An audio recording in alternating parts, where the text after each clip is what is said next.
This is Dev Diary number 6. Today I will be finally going over combat.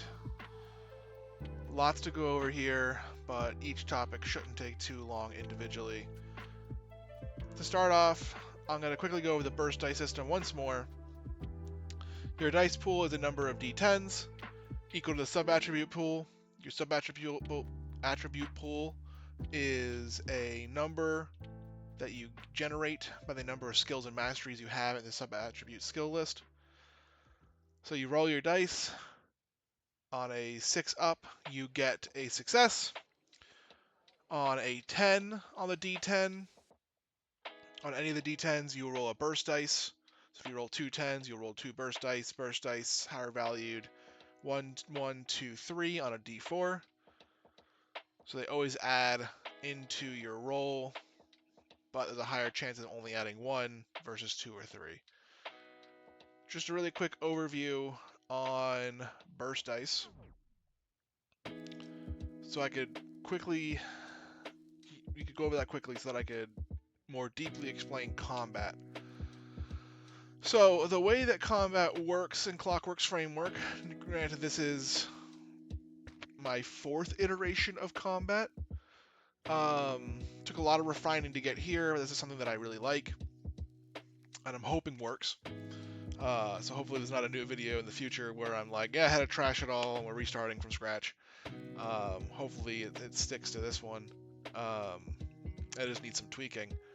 So, combat actors, active participants, both players and non-player characters, they'll roll their sense as sub-attribute dice and add either their intelligence or their luck. The player gets to choose. This sets your initial reaction speed to the start of combat. Now, the reason I word it as initial reaction speed instead of initiative is because players will want to actively choose to rearrange where they attack in the initiative order past the initial startup of combat. This is just where you stand. Combat breaks out. Both parties were either equally aware or equally unaware of each other. Who reacts first? In the situation of ambushes and sneak attacks, the party that is initiating through an ambush or sneak attack would circumvent this, and the reaction speed of all other actors would they'd have to roll and drop into the initiative, quote unquote, initiative order. There are 3, since the new sub attribute pool doesn't give you a lot of variance here, there are 3 rules that apply in order. Enemies that roll a tie with players always act after said players. Players that have tied may choose which order they act in, and then the game master may select the order that enemies who have tied act in. And those are the 3 steps to that. So players go before enemies, players choose, game master chooses, in that order. Combat actors may use their actions in any way they want. So in Clockworks framework, you have essentially a full round action, which is one main, one basic, and one simple action. Your simple actions are things that don't require very much thought, conveying a thought, trying to notice something, using a skill that just uses your brain to process, like knowledge skills, things like that. Basic actions are slower than simple actions, but still can be done quickly. Pulling something out of your bag, walking, sitting down, picking something up, you know, stuff around that level. And then main actions are actions that require thought, pertain to combat. They are like charging an opponent, attacking with a weapon, challenging someone, and stancing up against them. Well, I shouldn't use the word stancing. I should not use the word stancing. That is another whole mechanic of the game. But just things that require a lot of thought and body movement to complete. Walking being much different than charging or fleeing. Charging and fleeing would require, a lot more movement than just a basic walk. Also can have different effects on attacks and defense values. But you have one main action, one basic action, one simple action. These can be broken down into another way. A main action is one basic and one simple action, and a basic action is two simple actions. So if you were to break this down completely, you could say you have two basic actions and two simple actions, or you could say you have 6 simple actions. You could also take this basic and simple and turn it into a main action, so you use 2 main actions. But this is what you have base, and you can move them and rearrange them any way you feel like to do in your turn what you want. You can interrupt movement actions at any time and then resume them later, as long as it does not exceed your turn. So you can't start a move, make an attack, end your turn, pass to another player or non-player character, and then be like, I'm going to use the rest of my movement action now. That is not allowed, but you can move, attack, use the rest of movement to back up. That is allowed. This whole combat system is going to be very much micromanaging your actions. There's going to be a lot of micromanaging your actions, and it'll make a lot more sense when we get into the defense points.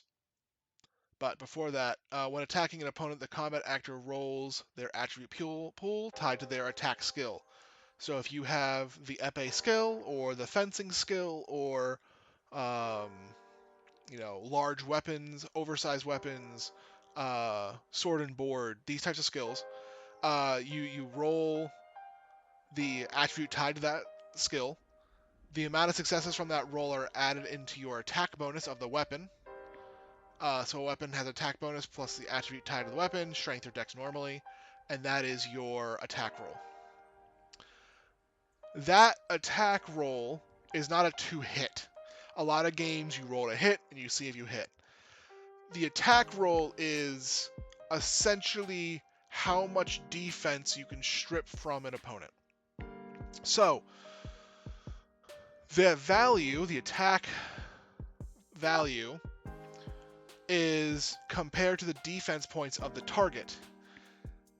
You subtract your value from their defense points.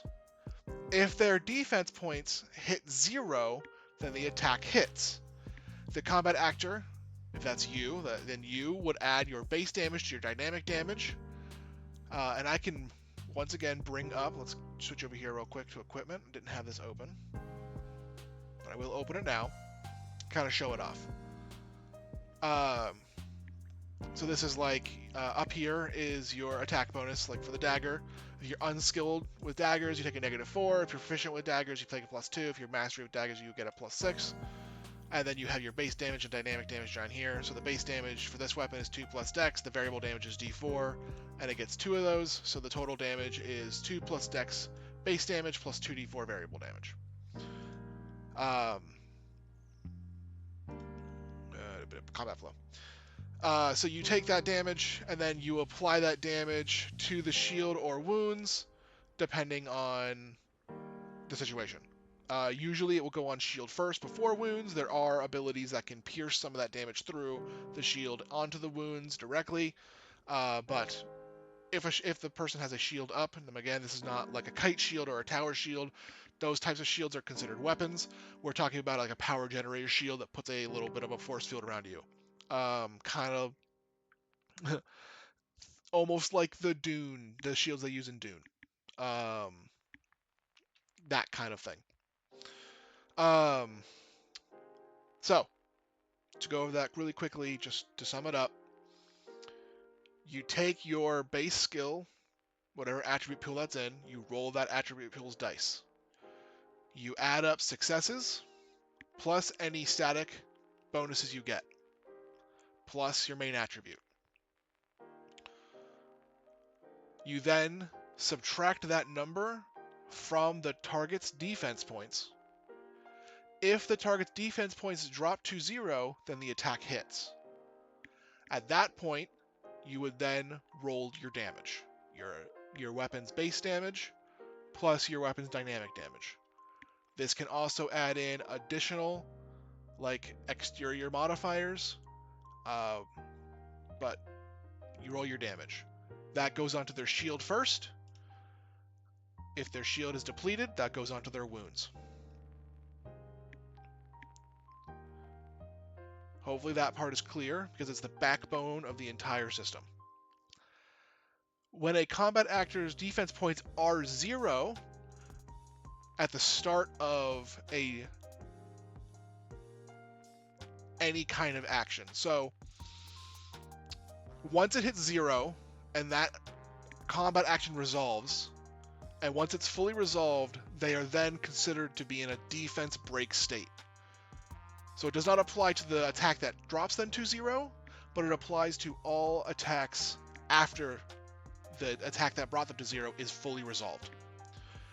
Once they're in a defense break state, they have no defense value.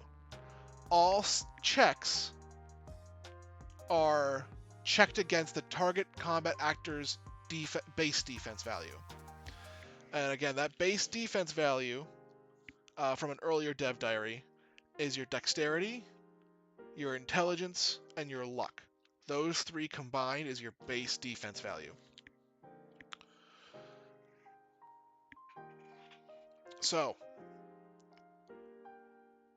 technically, anytime their defense value is below their base, their total defense, I should say, is below their defense value, then you do have to do a check against it directly for criticals. But when their defense points are 0 and they're in defense break, they're automatically going, the attacker is automatically going to get 1 crit level higher on said opponent. So, not only are you comparing to 0 for the hit, meaning you automatically attack because no matter what you roll, it's going to be greater than 0.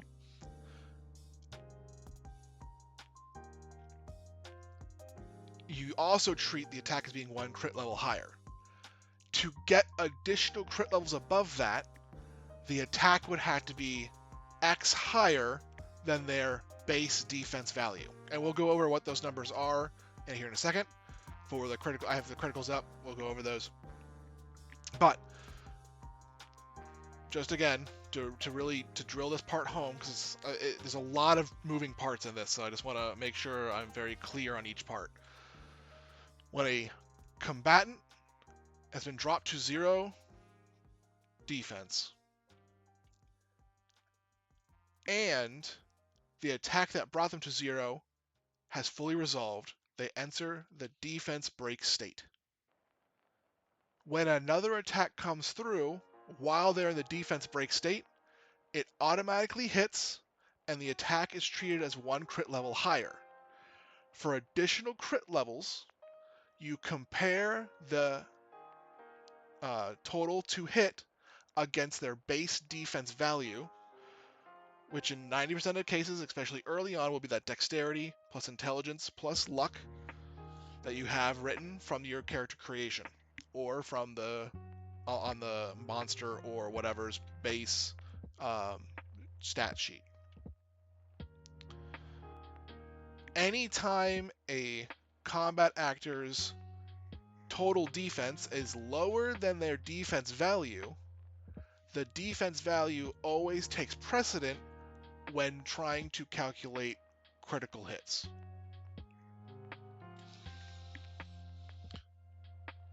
So, to give an example, once more, an attacking combat actor rolls to hit on a target combat actor. So you have attacking combat actor and the target combat actor. The target combat actor is in the defense break state. The target combat actor in this example has a defense value of 7. The attacking combat actor rolls and gets 3 total successes. Even though this attack is less than 7, because the target combat actor is in defense break, the attack hits and deals a level 1 crit. So, hopefully that part makes sense.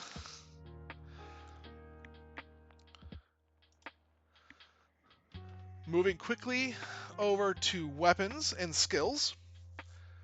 As I showed before, weapons give a proficiency bonus. This is a base proficiency bonus given to any skill that gives you proficiency with a weapon. However, and this part may get reworked a little bit, but as of right now, if the fighting skill you have pertains to an individual weapon, then you get an additional +4 on top of the proficiency or mastery. Not for both, but just flat. So if you have the fighting weapon skill for daggers specifically, then you would get a +4. But if you have a fighting skill for piercing weapons or stabbing weapons, then it might be less. If the fighting skill is pertaining to a small selection of weapons, you get a +2. If the fighting skill pertains to a moderate selection of weapons, then you get actually a -1. You also have the bonuses gained from training and mastery, because you're so diversified. These round up. And if the fighting skill is pertaining to a large selection of weapons, then your attacks made with those weapons get a -4, and it again has those bonuses from proficiency and mastery. So, if you wanted to be, you wanted to be good with all light melee is extremely broad. So let's say you had a mastery and light melee, and you're using a dagger, you'd only get a +2 instead of a +6. If you're using a Tanto, which is also a light melee, you get a +0 from mastering it. But across all those weapons, you would not be taking the negatives. So there is that, trade-off. You don't get the bonuses, or you get lessened bonuses, but you can use a lot of weapons without taking the negative.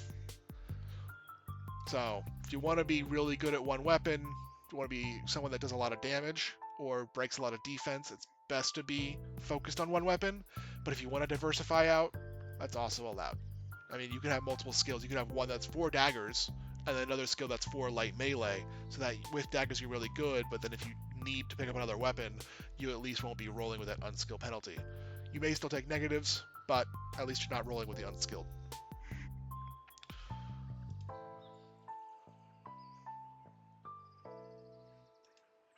Go over that. We'll go over that in a second. Okay, so getting back into the actions of combat. Again, you have those main actions, you have those basic actions. An attack with a regular weapon is a main attack action. If you have a free basic action, you can use that to make an offhand attack. This is done at a -4, depending on what weapon you have. Base, it's 4, but there is offhand weapons that reduce that to -2. That's just the negative you take for attacking without a full main action. You are attacking with a basic action, so you take that negative. You can take ranged attacks. There are also, reloading for certain weapons with clips. And then there's stances. Stances are... So, they're the basic stances that we'll go over in a bit. There's also some stances inside some of the styles. There are also some stances that are inside some of the guild trees. I think there's at least one in there. But when you go into a defense stance, it resets your defense value. You do reset your base defense value at the start of your turn. So when you go to activate, your base defense value activates. No matter what happens during your turn, as soon as you go into a defense stance, you reset your defense value to the defense stance plus your base defense value plus anything that you get while going into the defense stance.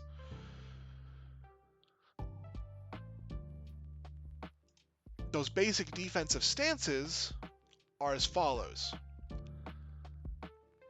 And this gets, again, a little complicated. But bear with me.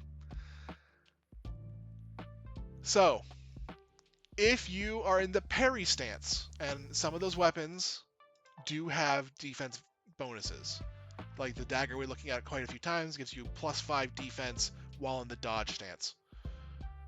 So, while you're in the parry stance, if you choose parry, if someone goes to attack you, you can choose to double the incoming attack. So let's say they roll to attack you, they roll a 4, you have 10 defense value, so that would normally drop you to 6. You can choose, because it doesn't drop you to 0, you can choose to double that and drop yourself to 2 defense. When you do so, you immediately make an attack against that attacker, as if you were using a main action. So they hit you, but you parry the blade and can immediately make an attack. It takes more of your defense away, so it's great to use when the incoming attack is a very small number with respect to your defense value. However, the next person that goes to attack you might have a much better time or easier time of doing so. The next one is block. You reduce the defense by additional 2. So the attack comes in, they deal 4 to your defense, you increase that to 6, and you get this benefit. If the attacker makes an additional attack, it must target the defender who blocked. So they can't hit you and then hit something else next to you, which is important, especially against creatures that have easy access to multi-attack. Or multiple attacks. Getting into my D&D phrasing. Multiple attacks. So this is like an aggro, like blocking is like an aggro control. You block the creature's attack, you take a little bit more extra value away from yourself, your defense away from yourself, but that attacker must attack you again. And it keeps them from, swinging on you and swinging on a friend. The next stance is lock. You reduce the defense by additional 3, so the incoming attack does 4 to your defense. You take an additional 3, going to 7. The weapons are locked between the defender and the attacker. You then make an opposed strength and dexterity based on the weapon's type. And the check defines controller of the lock. The one in control of the lock may choose to maintain the lock, wherein both attackers and defenders' defense is treated as 0 until the first external incoming damage does damage, or the lock is broken. So imagine you're going in and someone's coming to attack you. You take your weapon, your hilt guard, and you grab their weapon with the hilt guard. It's not going to last forever, but you maintain it in such a way that you control the other person's sword during, the short amount of time that this happens. Your friend then comes up and attacks them. Because you have that lock-in, they get to act as if they're in defense break for this first attack. Now, of course, once that goes through, it's going to cause them to pull back in such a way that the lock would break. But you get that one instance where you can treat their defense as 0 and get one good attack in. Especially good against characters maybe where maybe your group is going against someone who's very much higher ranked than you, has much better gear. You don't have a way in hell to, get their defense down to 0 with all of your actions. This allows you to bypass that. As long as you are able to beat them in an opposed, strength or dexterity check based on your body sub-attribute, then you can get that damage in a little bit easier. The next one is dodge. This was reduce your defense by an additional 1, and then you can step away from the combatant. Deflect is double the reduction of defense values. So the incoming attack is 4, you double that to 8. The ally of the defender may immediately make an attack. A ranged ally may also participate, but only one ally can make the attack, and the default is the next in initiative order. The reason I put that default in there is only so, if there is some kind of fight or, people can't decide, you can just default to that. But you can also choose. That's totally fine. I just put that default in there just so that, we all have been in gaming groups where someone wants to be a rules lawyer or be a little aggro. So this just there so the DM can be like, look, we're going to default and take it from there. But again, you double, it's much like parry, you double that incoming attack, that incoming hit, you double its negative to your defense value. But instead of you making the attack, you grant it to someone else. And there's full defense. Full defense is a special one that you get from default. So there, like I said, a lot of styles have other special ones, but full defense is the one that acts differently than the ones above. And you increase your defense by 10 when you go into the full defense state, but you cannot make any attacks or from actions or abilities, and you can only move 5 feet per round, and it must be declared at the beginning of the player turn. So you enter the turn, you have to declare full defense, and when you do so, you lose the ability to make any attacks, and you lose a lot of your movement. But you get a lot of defense, so it has its benefits. The next part about combat that I'm going to talk about is going to be injuries. So, as we've gone through, you have your defense. That is going to be your primary. My brain just stopped working. That's going to be your primary pool that you'll be adding to and subtracting to every round. Below that, you have your shield pool, which, if active, you'll take from first before you start taking wounds. And then you have your wound pool. Injuries are only effective when you're taking damage to your wound pool. So, there is an amount of injuries you can have and how you take them. So, when a character takes damage, they can elect to negate the damage and take an injury instead. If the incoming attack deals damage less than 50% of your total wound pool, not your current wound pool, your total wound pool, then you can choose to take a minor injury. You can have a max of 5 of them. If the incoming attack does 50% to 99% infinitesimal, so 99.99999 amount of damage to your wound pool, your maximum wound pool, then you can take a moderate injury. You can have 4 of those. 100 to 149% is a major injury. So if someone just outright drops you to 0, you can take a major injury, which you get a max of 3. And if they do more than 150%, this is a critical injury, which you can have a max of 2. Anytime you would go above the max, it overflows. So if you have 5 minor injuries and you decide to take another one, you will then take a moderate injury. The minor injuries are, there is Scratch, which has no negative effect, but for every 2 you receive, you roll on the moderate injury table. You have Bruise, which doubles the negative effects of other injuries on the body part. You have Sprain, which takes a -1 to all physical rolls using a hurt limb. On their own, these don't really do a whole lot, but you'll see as we go farther down that Bruise can be very bad. Sprain can start really starting to steamroll if you get multiple sprains. And Scratch, because it drops you into moderates and does not remove the scratch, can also start compiling. So if you have 2 scratches, you keep those and you roll on the moderate injury table.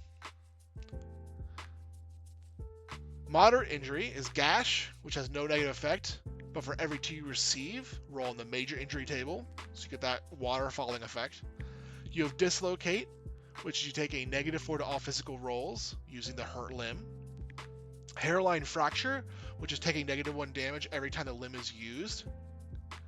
As a main action, sorry. So literally every time you use that limb in a main action, you take 1 damage. Major injury, arterial gash. Yeah, I can read. Arterial gash, you bleeding out. You take 2 damage every round. Compound fracture, take 4 damage every time the limb is used in a main action. Puncture is internal bleeding. You take 1 damage every round, and the organ that took the puncture will fail within 1 hour if not treated. And then critical injury is failure. The organ is failing. Take 8 damage. If dropped below 1, the character is killed. Severed, lamed, a limb is lost or crippled beyond repair. You take 6 damage per round to your wound pool. If head is rolled, roll again. If the core is rolled, character gains a puncture twice instead. Damage stacks and increases to 3 per organ. Roll on the organ chart till 2 different organs are selected. That's if you roll the core. You cannot have a severed or lamed head, so that's just ignored. Compromised open wound is bleeding out. You take 10 damage per turn. Character can no longer function, and no actions may be taken. So there's a heavy negative to this, but it does allow you to stay active. So you can decide to take the injury, but stay active in the combat, which in a world with more limited healing, is useful. It's also gives a lot more stakes to a combat. This is just a quick percentage on how it's rolled. So when you're choosing a body part, you roll on a D percentile. 1 to 10 is head, 11 to 20 is arms, 21 to 40 is hands, core is 41 to 70, then legs is 71 to 90, and feet is 91 to 100. If you have to roll a organ, we're only talking about some of the major ones we got. So you got lungs, heart, kidney, stomach, liver, and they're just 20%.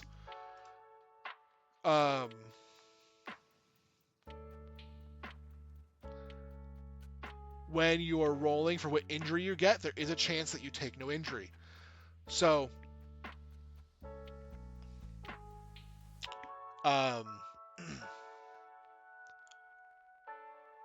if you get to roll a 1 or a 2 when you're taking an injury, you don't take an injury. You just negate the damage by whatever means you got lucky. But on a 2, you can only take a move action the next round. Then you have your first injury from 33 to 34, which is the first slot. So you notice all these have 3. So if you roll a 1, you roll the first injury, that's scratch. That's gash. That's arterial gash.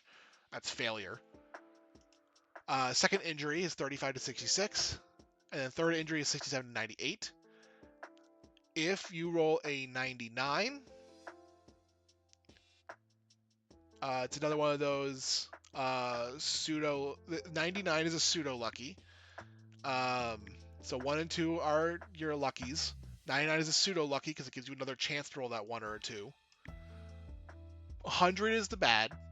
If you roll 100, you roll twice and take both.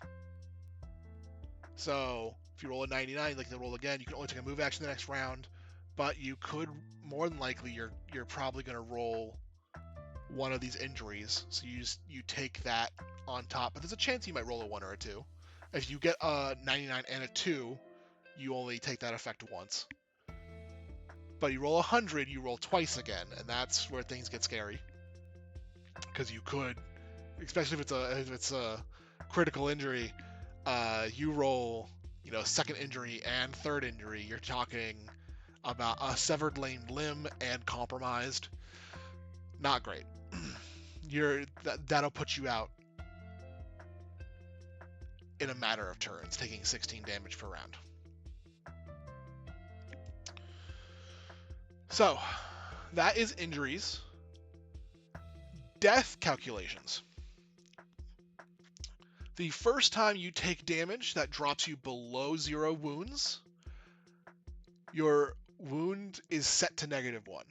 So if you take 35 damage and have 1 wound left, it's set to -1. That is the 1 reprieve. After that, it's calculated normally. So if you're at -1 and you take 34 damage, that's calculated normally. You go to -35.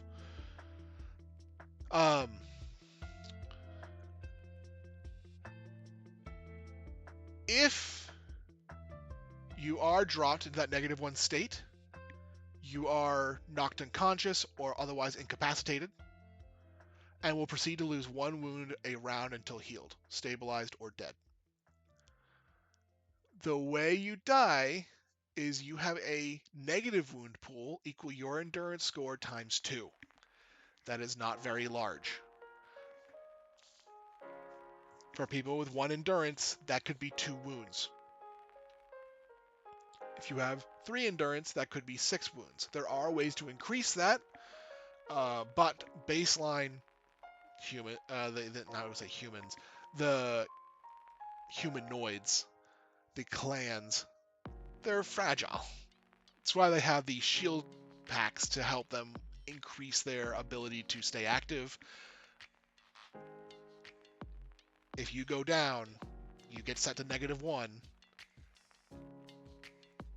and you have a high chance of being killed. But that's also why we have the injuries, to help mitigate that to some degree. If the character drops below the negative wounds max, they are dead. If the character fills all injury slots, regardless of their wound total, they are dead. If a stat drops to below 0, that character is incapacitated. And if that stat is not raised above 0 within a 24-hour period, the character dies regardless of their wound total. There's also a mechanic called Soul Decay. That is damage directly to your soul. If you ever max out your Soul Decay track, you have died. And that's pretty much all the ways you could die, and how you die. So moving on from death, we'll quickly touch on crits. Crits, again, are, for combat, are targeted towards the base defense value as a default, or their current defense if it is equal to or greater than their base defense value. So they have 7 base defense of 7. They currently have 10 defense. You would be comparing these crit levels and their targets to that 10. If they are at 4 defense value, our current defense is 4, but their base defense value is 7, then you'd be comparing all these to the 7.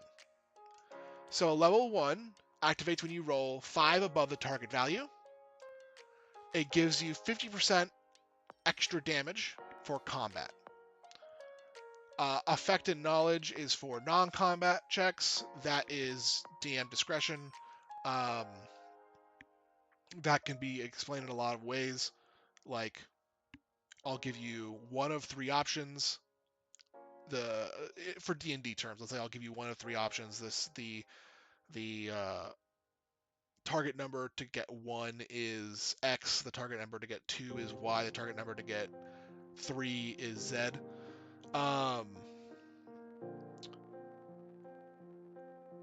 So changing from that to this would be 50%. Okay, you got a crit level 1, I'll give you 2 pieces. Oh, you got a crit level 2, I'll give you all 3 pieces. You got a crit level 3, I'll give you something extra. Anyway, going back to combat crit. So level 1 plus 5 above target value. In that first scenario where their defense is 10, their current defense is 10, but their defense value is 7, you would need a 15 to trigger this. The second one would need a 18 to trigger. That is 100% extra damage. Level 3 activates with plus 11 above target value. That'd be 21 in this scenario.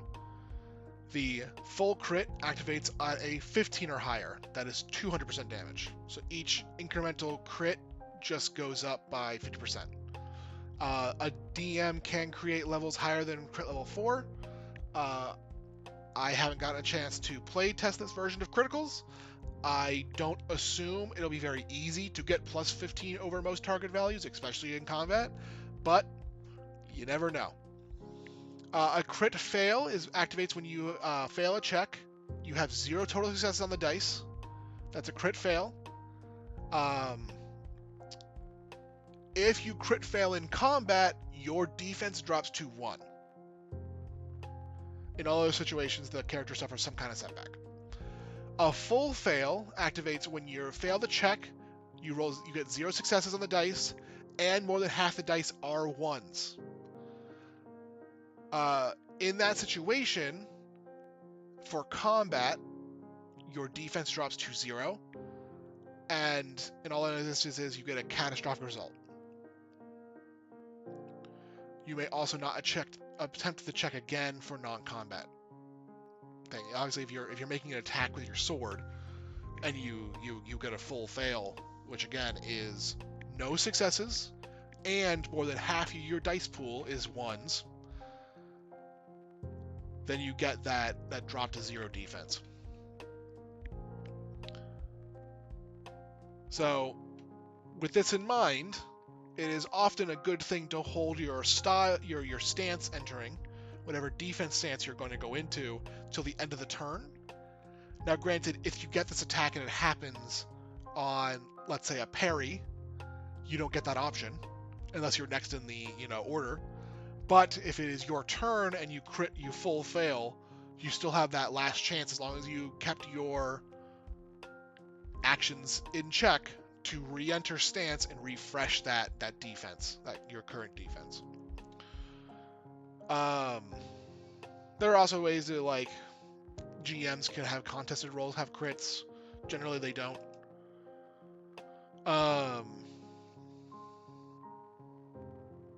But that's a quick overview on crits, which goes back to that when the characters, when they're not only when you're just attacking, but when they're that defense break. When they're that defense break, you get a +1. So let's say they're in defense break, they have a 7, you roll 5 above that. So they go, you got 12 total successes, or 12 total, you got 12 to hit, in a sense. Then you actually treat that as a level 2 crit, because the defense break increases the crit by 1. So you would get that level 1 crit plus the base 1 for level 2, which puts you into the level 2 crit. There are fear auras in this that can drop stats. So like attacking someone that has a fear aura can make it harder for you to actually go and attack them. You have to roll to be able to overcome that fear aura. At base, they have an average complexity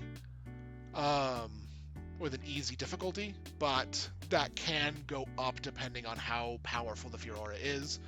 If you're going to fight a dragon, the fear aura of the dragon is going to be pretty high, so unless you have things to negate that fear, or you spend so much time around dragons, that these mythical beasts, that you somehow are just used to it, you might get bonuses.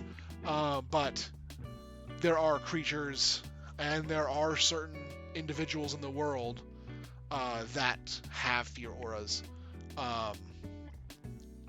And a player character has access to a couple fear auras within the guilds. And also, if they get a soul or something, could give them a fear aura if they imbue it into an item. If you get multiple fear auras going, you can get +1 rank for every 2 ranks of the other auras produced. So you have a rank 5 fear aura and a rank 3 fear aura, you would get +1 onto your rank 5 one, because the other one is +3, and you doesn't hit rank 4, so you just get +1 rank. So you would essentially have a fear aura of ranks of +6. So that goes over combat from beginning to end. Again, I am not 100% sure if this will work. The last time I play tested the game, I realized that combat wasn't working, and it didn't feel the way that I wanted it to feel. So that was like V3 for combat. I went back to the drawing board, really gave it a lot of thought, and created the new resource pool of defense. Instead of just having a defense stat like in a lot of games you have AC armor class, I realized that wasn't the vibe I was going for. I wanted something a little bit more gritty. So I created the defense value and the current defense resource.